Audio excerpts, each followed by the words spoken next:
भारत और ईरान का रिश्ता अब हो रहा है अपग्रेड। इससे यूएस और भारत का रिश्ता क्या हो सकता है डिग्रेड?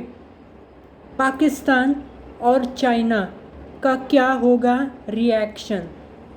पाकिस्तान और चाइना का क्या होगा रिएक्शन और क्या इससे पाकिस्तान का एज अ कॉम्पिटिटर कोई हो सकता है कनेक्शन? हेलो दोस्तों, मेरा नाम है प्रसन्न। स्वागत करता हूं फिर एक बार आप सबके अपने चहीते यूट्यूब चैनल पर। चैनल का नाम है प्रसन्न चैनल। टॉपिक बताने से पहले आपको ये बताना चाहूँगा कि अगर आप यूपीएससी के स्टूडेंट हैं, स्टाफ सिलेक्शन कमीशन की एग्ज़ाम देने वाले हैं, आईबीपीएस की पीओ या क्लर्क या फिर एसओ किसी के लिए आप प्रिपरेशन कर रहे हैं, एसबीआई की आप एग्ज़ाम दे रहे हैं, एलआईसी की दे रहे हैं या फिर आप कोई भी कॉम्पिटिटिव एग्ज़ाम दे रहे हैं, तो आज का वीडियो आपके लिए है। अगर आप इंटरनेशनल न्यूज़ देखना या फिर सुनना पसंद करते हैं तो आज का वीडियो आपके लिए है, या फिर आप भारत से जुड़ी हुई न्यूज़ को जानना चाहते हैं तो भी आज का वीडियो आपके लिए है। अब बता देता हूँ आपको टॉपिक। भारत ने ईरान के साथ 10 साल का एक एग्रीमेंट साइन किया है, जिसमें भारत परिचालन यानी ऑपरेशंस देखने वाला है चाबहार पोर्ट की। तो ये आज का टॉपिक है कि भारत 10 साल के लिए चाबहार पोर्ट को ऑपरेशंस यानी परिचालन देखने वाला है। तो और ये एग्रीमेंट साइन हुआ है। तो ये जो टॉपिक है इस पर हम बात करने वाले हैं। यूएस का भी रिएक्शन जान लेंगे कि क्या हो सकता है इस पर यूएस का रिएक्शन, और क्या यूएस ने कोई रिएक्शन दिया है अभी तक, इस पर जान लेंगे कि पाकिस्तान और चाइना की तरफ से क्या रिएक्शंस हो सकते हैं। तो डिटेल में बात करेंगे वीडियो में आगे। चैनल में नए आए हैं तो चैनल को लाइक शेयर और सब्सक्राइब ज़रूर करना, क्योंकि आज का वीडियो बेहद इंटरेस्टिंग है। तो बढ़ते हैं वीडियो की तरफ और मिलते हैं वीडियो के बाद। भारत ने 10 साल के समझौता पत्र पर दस्तखत किया है, जिसके ज़रिए भारत ईरान के चाबहार बंदरगाह का परिचालन करने वाला है। यूएस प्रवक्ता ने ये कहा है कि अगर कोई भी देश या फिर कोई भी फर्म अगर ईरान के साथ कोई भी कारोबारी संबंध रखता है तो उसे यूएस सैंक्शंस यानी प्रतिबंधों के बारे में पता होना चाहिए। जब उन्हें पूछा गया कि चाबहार बंदरगाह पर कोई भी छूट है क्या, तो उन्होंने नकारात्मक जवाब दिया। इस पर मिनिस्ट्री ऑफ एक्सटर्नल अफेयर्स की तरफ से कोई जवाब नहीं आया। पर जहां तक सोर्सेस की माने तो उन्होंने कहा कि यूएस प्रवक्ता को तथ्यों के बारे में पूरी जानकारी नहीं थी। चाबहार बंदरगाह पर यूएस प्रतिबंधों से वेवर मिला था। वेवर यानी अभित्याग, या फिर आसान शब्दों में यूएस के अध्यक्ष डोनाल्ड ट्रंप ने ये कहा था कि चाबहार बंदरगाह पर किसी भी तरीके से यूएस प्रतिबंध नहीं लगेंगे।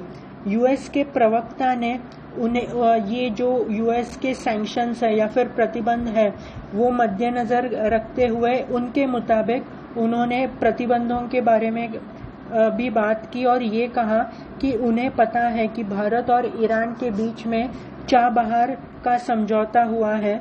वो भारत की सरकार को मौका देंगे अपनी विदेश नीति के बारे में बात करने का, यानी चाबहार से जुड़ी हुई और जो भारत के द्विपक्षीय संबंध है ईरान के बारे में।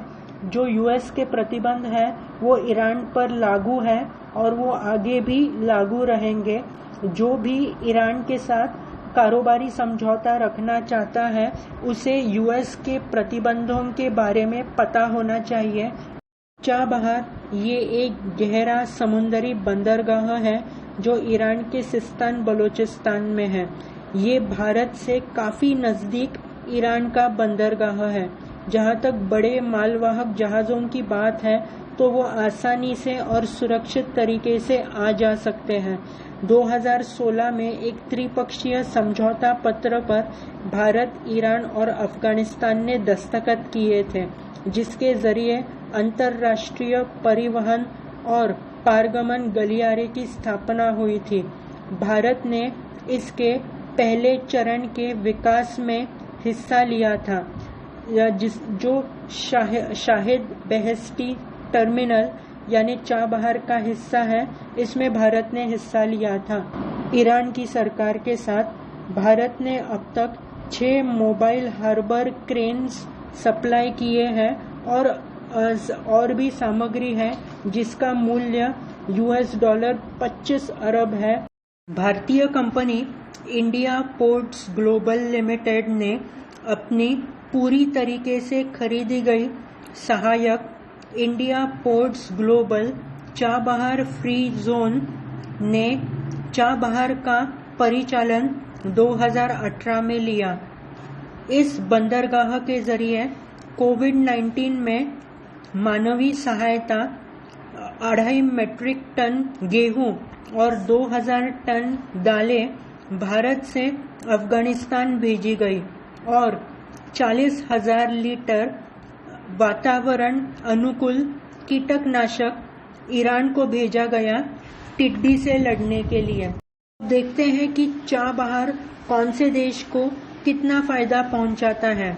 ये मकरान के तट पर है जो ईरान के सिस्तान बलोचिस्तान में है और ये ओमान की खाड़ी से बिल्कुल नज़दीक है और ये स्ट्रेट ऑफ हॉर्मुज़ यानी जल यात्रा करने का रास्ता है जो जोड़ता है मिडिल ईस्ट को एशिया, यूरोप और उत्तर अमेरिका के कारोबारों से। भारतीय माल अब अफगानिस्तान में आसानी से जा सकता है और भारत को पाकिस्तान वाले रास्ते की ज़रूरत नहीं है। तीसरा फायदा ये है कि भारतीय माल अब कम वक्त में मध्य एशिया में जा सकता है। ये भारत और रूस को जोड़ता है यानी अंतर्राष्ट्रीय उत्तर दक्षिण परिवहन गलियारा जिसके जरिए भारत और रूस जुड़ जाते हैं और ये चाबहार के कारण संभव है। भारत ग्वादर पोर्ट यानी बंदरगाह पर यानी in short CPEC China Pakistan economic corridor पर होने वाली सारी हरकतों को देख सकता है और भारत चाइना के बेल्ट एंड रोड्स इनिशिएटिव इस पर प्रतिभार कर सकता है।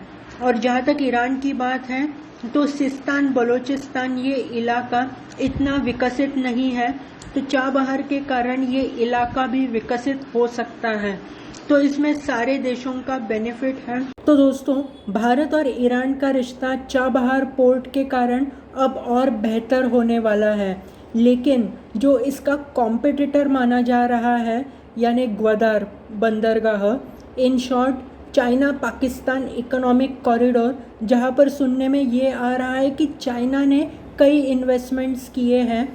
आपको एक और बात बता दूं कि ये बलूचिस्तान से होकर गुज़रता है और यहाँ पर ईरान ने कुछ एयर स्ट्राइक्स किए थे और फिर पाकिस्तान ने रिटेलिएट किया था, तो अब आपको याद आ गया होगा। तो जहाँ तक सुरक्षा का विषय है, अगर उस नज़रिए से देखें तो ये चाबहार पोर्ट सबके लिए सेफ़ है और इसमें भारत का भी कॉम्पिटिटिव एडवांटेज है कि अब पाकिस्तान से भारत को कोई भी अगर एक्सपोर्ट या फिर इंपोर्ट करना है या फिर कुछ भी भेजना है देश से या फिर गुड्स को या फिर कुछ भी भेजना है, तो इस रास्ते के द्वारा वो अफ़गानिस्तान में जा सकते हैं। तो यानी पाकिस्तान की ज़रूरत नहीं पड़ेगी चाबहार पोर्ट के कारण। तो ये भारत का फ़ायदा है। और क्या फ़ायदे होते हैं और इससे जो कॉम्पिटिटर है सीपेक, इससे कैसे कम्पीट करता है भारत, ये तो आने वाले कल में हमें देखने को मिलेगा। फ़िलहाल आज के वीडियो में बस इतना ही। वीडियो देखने के लिए बहुत बहुत शुक्रिया।